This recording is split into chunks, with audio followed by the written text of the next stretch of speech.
bahasa, kemudian berbeda warna kulit, berbeda karakter dan sebagainya. Ini memang harus menjadi PR tersendiri bagi pemerintahan Arab Saudi ke depan, bagaimana mengatur pelaksanaan jumroh agar tidak terkonsentrasi sesuatu yang begitu besar dengan karakter yang berbeda-beda dulu. Elvita.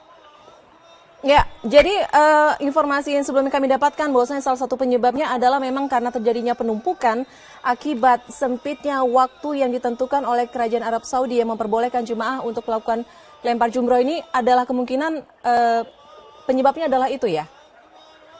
Ya, itu bisa jadi salah satu kemungkinan bahwa karena konsentrasi massa yang terutama dari katakan jamaah-jamaah yang lebih bersifat massal, karena mungkin terorganisasi yang kurang rapi, kita sudah bisa memastikan secara jelas dari katakan dari berbagai negara, dari berbagai negara mana saja.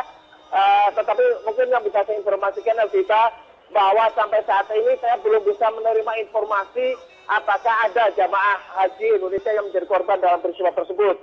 Kemudian kalau saya pastikan dulu rombongan yang bersama saya yang katakan berjumlah sekitar hampir 300 orang, alhamdulillah tidak ada yang menjadi korban. Kita berharap semoga peristiwa ini bisa menjadi refleksi dari pemerintah Arab Saudi untuk mengatur bagaimana, karena ini ada sisa 3 hari, ada tanggal 10 Dzulhijjah, ada tanggal 11, ada tanggal 12, dan ada tanggal 13. Masih ada berarti 4 hari terhitung dari sekarang untuk melaksanakan lempar jumroh. Karena beberapa jamaah belum melaksanakan lempar jumroh Aqobah, dan kemudian dilanjutkan nanti 1 hari kemudian melempar jumroh Wusta dan jumroh Ula dan Aqobah, dan kemudian dilanjutkan pada hari yang ke-13.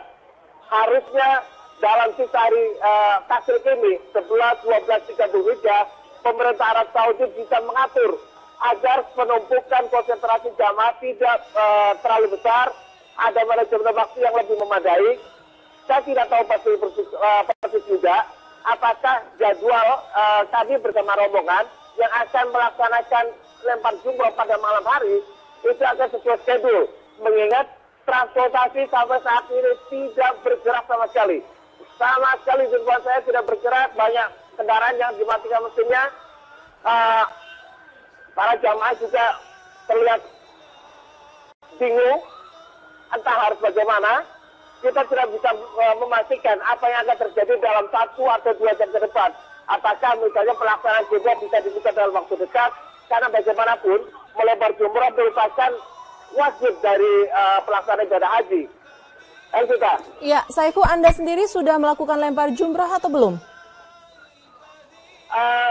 Saya belum melaksanakan lempar jumroh, karena semalam memang mereka yang biasanya dari non-reguler, itu begitu menyelesaikan acara wukuf sampai selepas sholat isya, kita bergerak ke Muzdalifah, lalu bertolak ke Mekah, Masjidil Haram, untuk melaksanakan tawaf ibadah, sa'i, mencukur, dan tahallul. Nah, jadwal kami untuk melaksanakan lempar jumroh memang pada malam hari ini. Rencananya sudah ada panitia yang akan mengkoordinasi untuk kita bergerak sana. Tetapi kita belum mendapatkan informasi apakah jadwal itu akan tetap dilaksanakan, mengingat situasi traffic di sekitar Ajiziyah maupun arah untuk menuju ke Arafah maupun ke Muzdalifah atau apalagi ke Mina sama sekali tidak bergerak. Ini menjadi catatan bagi kami juga bahwa bagaimanapun melempar jumroh tetap wajib haji, merupakan kewajiban haji. Maka jamaah juga masih menanti informasi yang valid. Apakah misalnya melempar jumroh bisa dilaksanakan pada hari ini? Kalau tidak. Ya, Saiku, bagaimana dengan tanggapan para jemaah mungkin yang saat ini berada bersama dengan Anda mendengarkan peristiwa yang baru saja terjadi ini? Ini pas bertepatan dengan sholat duhur, tadi azan berkumandang di sekitar masjid di sekitar saya berada, dan para jamaah tadi ada beberapa yang belum mengetahui persis dulu persoalannya, karena memang mereka letih seharian setelah melaksanakan ibadah wukuf hingga katakan pelaksanaan tawaf ifadah sa'i 24 jam full tanpa henti, sehingga banyak jamaah tadi pun mereka beristirahat, dan ketika bangun, ketika ada informasi semacam ini, mereka pada bingung.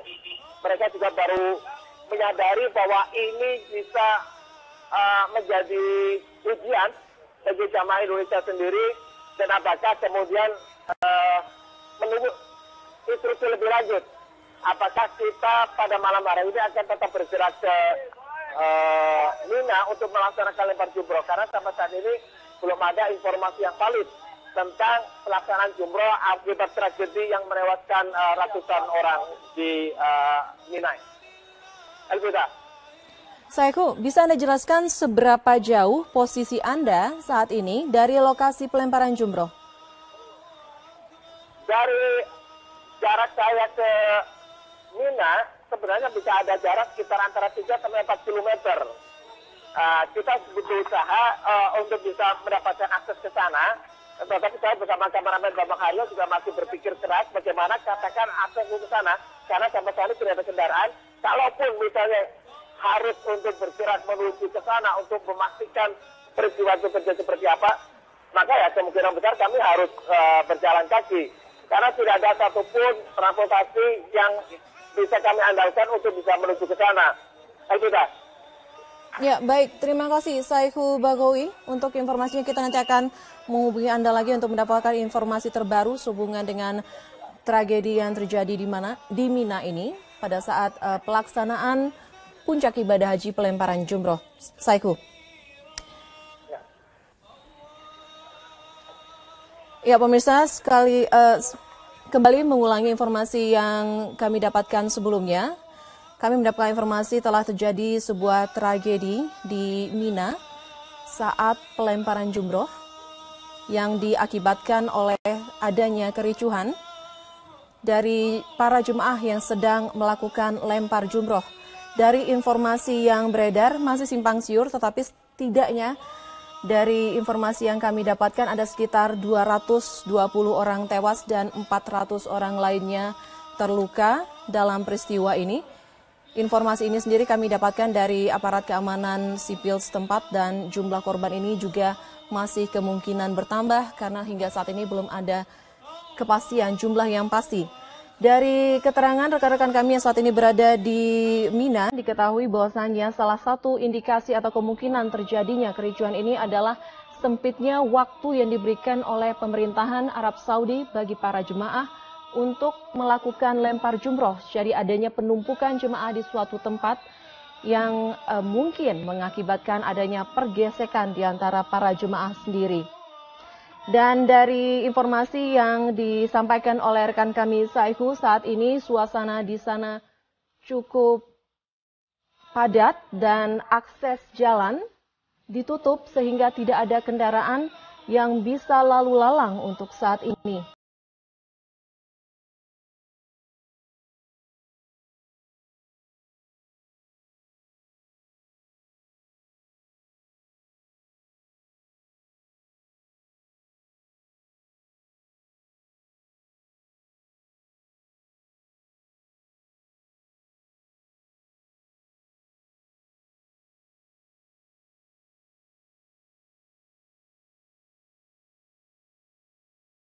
Haji asal Indonesia yang menjadi korban terinjak-injak dalam peristiwa puncak haji di Mina ini.